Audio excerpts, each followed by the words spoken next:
So good morning everybody. So in today's morning's class we were discussing about mathematical induction, and some of you had expressed that you are getting little confused about this. So mathematical induction, this is kind of a method you have never come across. Maybe there are so many things which you will find in this year, like for example mathematical statements and so many other things which you have never come across, which is based on certain logic and other things. Now for example, this is one such example. We are using a special type of proof in maths because whatever you are doing in your previous classes, those were involving, whenever you say proof, very rarely you used to get a proof outside geometry, but always you are doing that with geometrical proofs. But now we are having in certain cases the proof which is involving numbers and other things. Not only that, generally this induction is a proof by which is done like this. What we will do is we will take many particular examples, particular statements, and we will generalize that statement.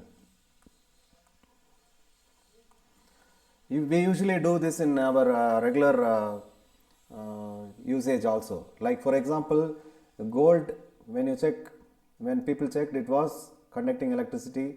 Then when you check any other thing like silver, then iron or something like that, many things. So from all these examples we can say that totally one statement we can say all metals are good conductors of electricity.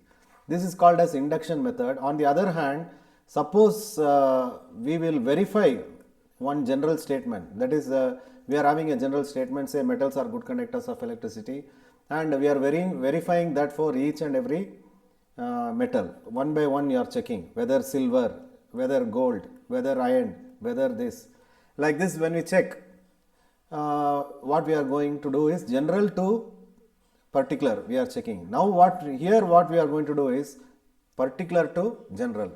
So you may be thinking how is that related to maths? So it is related to maths because even in the morning you would have seen that actually we took a property, and let us say that property was P of n, and it may be many examples you can take, but in today's morning's class we took actually sigma n is equal to n into n plus 1 by 2. We tried to prove this formula, and in fact we proved by the method of mathematical induction. So what we had done is, in this case we had done step by step. Let us say like this: P of 1, we checked whether the property is holding good, P of 2, P of 3, and if you go on checking, everybody knows that this property will be true even up to infinity. But still we cannot just like that, just on the basis of some trust and other things, we cannot solve mathematical problems. So there is a way of proving. So that method is only mathematical induction. So by induction, see, actually what we are doing is for 1 it is true, for 2 it is true, for 3 it is true, for 4 it is true. That means for all natural numbers it will be true. That is what we are trying to show in this mathematical induction method. So this is a very important method which we use in maths, and it is very helpful for us to prove many properties involving natural numbers. So in this method actually there are three main steps. One is we say it is verification step. Here what we are going to do is, if the property is P of n, then we verify whether the property will hold good at least for 1 when n equal to 1. That means whether P of 1 is true, we want to check. We will check whether it is true. It will be true in most of the cases, and we can go ahead with the next step. In the next step, what you will be doing is you will take up whether you will start assuming. This is called assumption step. In that assumption step, what you are going to do is you will assume that the property holds good for let P of k be true. That means you are going to assume that you are not ready to accept all the natural numbers, somewhere in between. So even in the morning I had explained, somebody is ready to accept up to fifth term, that means up to 5. Sir, I understand that up to 5 it is correct. I don't believe, maybe the 10th one might be correct. Whether P of 10 is correct, I don't believe, I have a doubt, you may be thinking. So whatever value you are assuming, that value is k, and that should be less than the full natural numbers. That is what we are taking is entire, last number is n, it should be less than n. We have taken that assumption step. And here the most important part after this will be, which will not be shown to you in your book, but I am just telling you, adding the k plus 1th term. This is the key to do all the problems. Of course, there are problems where you will multiply the k plus 1th term, they are all special, and there will be some inequalities problems, they are also different, but most of the problems are of this type, adding the k plus 1th term.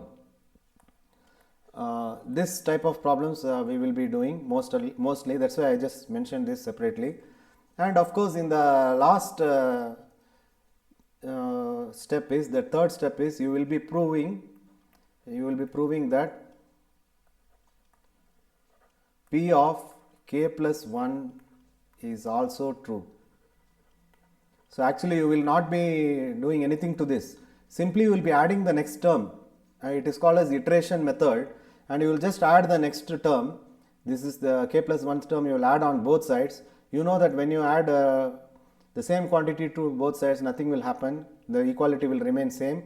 So that is what we are going to add. If equals are added to equals, the whole remain equal.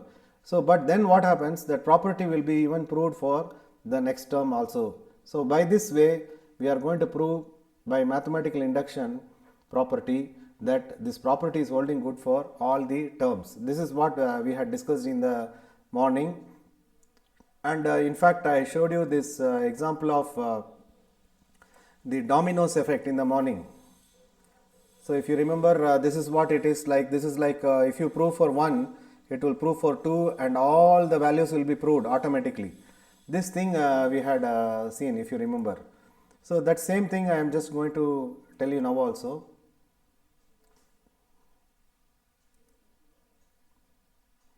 In fact, the same thing I am going to just tell you.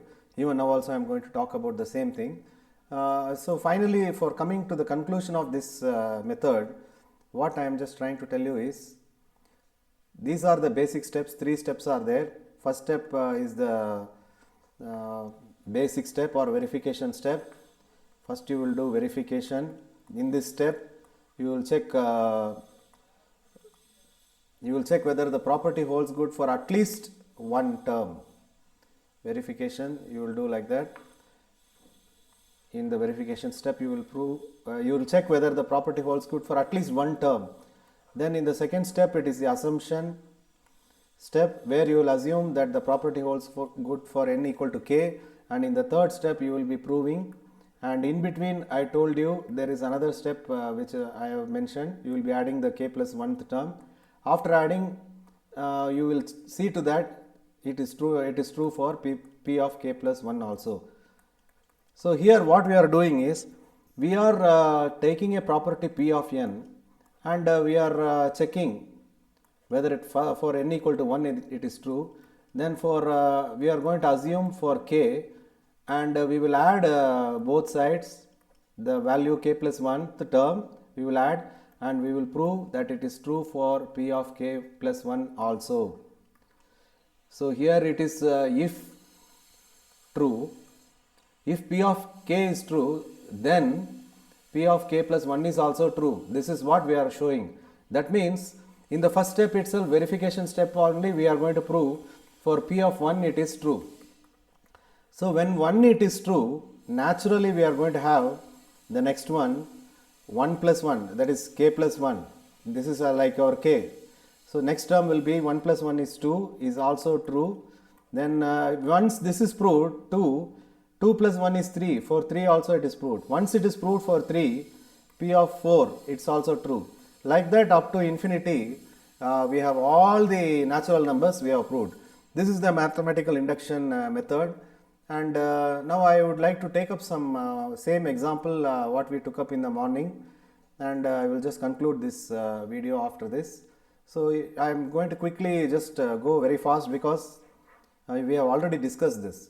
I want to just show you the key steps in that. So let us say that P of n was 1 plus 2 plus 3 etc. n. This is a natural numbers property which you all know. Sigma n is nothing but n into n plus 1 by 2. This is the property. So first we will do the verification step.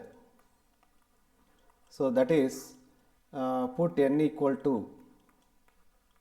1. That means only for one term.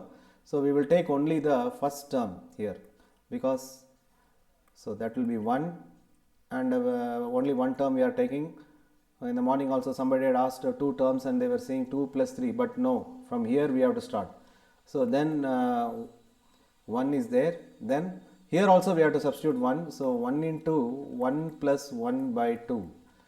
So actually what is 1 plus 1? 2, and 2 will be cancelled. So 1 is equal to 1. So we can say LHS is equal to RHS. That means the verification step is over. We have done correctly. That means it's verified that such a property will hold good for when n is 1. If you take only one term, it is going to hold good. Next is the assumption step which we have taken. Assumption step is actually nothing but same thing we are going to repeat. We are going to say assume the property is true for, assume that the P of k is true. That means for k values it is going to be true. So what we will do is we will write the same thing. P of k is nothing but actually 1 plus 2 plus 3 plus etc. Last term is, instead of n we will be writing k, but in the right hand side it will be, if you take k terms, k into k plus 1 by 2 is true. This is what we are assuming. So next thing is we are going to add the k plus 1th term. So I will add this k plus 1 to left hand side also and to right hand side also. I am adding the k plus 1th term. This is the crucial part of this any problem involving this, and here only we are going to prove also. So when you add this, now I will take only the right hand side here, and I will show you the left hand side will remain as it is. Which will be the left hand side is 1 plus 2 plus 3k and plus k plus 1. That means k plus 1 terms are there. Now we have to modify this right hand side. So that right hand side I will take k into k plus 1 by 2 plus k plus 1.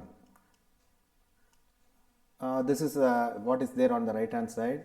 The same thing I will take the denominator as 1, and clearly you know that method of this cross multiplication like this. So when you do like that, 2 into 1 is 2 and k into k plus 1 you will get, and plus this is 2 into this 2 into k plus 1 you will get, and in fact this k plus 1 itself is common. So if you take that k plus 1 common, well, the remaining one here is here we have got k, and here we have got k 2 plus 2 by 2. The same thing I will just modify this. I will write it as k plus 1. K plus 1 is there as it is. I will write. In all the problems involving this kind of a proof, you will not spoil this k plus 1 by multiplying something. You will keep it, retain it as it is, like how I am doing in this problem. And here also I will create a k plus 1, that is it was k plus 2. So I want k plus 1. So what I will do is this 2 I will write it as 1 plus 1, 1 plus 1 and by 2. Now clearly you can see actually this is one k plus 1 and this is also k plus 1. So last term here also is k plus 1. So in this case what happened, you can see n was the last term. When last term is n, we have on the right hand side the same letter n into n plus 1 by 2. And when we assumed k was the last term, we have k into k plus 1 by 2. That is, I actually added this step. Before that you can see this one. So for assumption step it would have been like that. Then afterwards when you add this k plus 1 also, you can see we got like that k plus 1 into k plus 1 plus 1 by 2. So we have proved this by principle of mathematical induction. We have proved that this property P of n holds good for all natural numbers n belongs to n. Like this we have proved, and tomorrow I have just made this video so that you can just check it out before you come for the next class, and so that you will be having no doubts. We can proceed tomorrow as usual at 7 o'clock. So I will stop at this.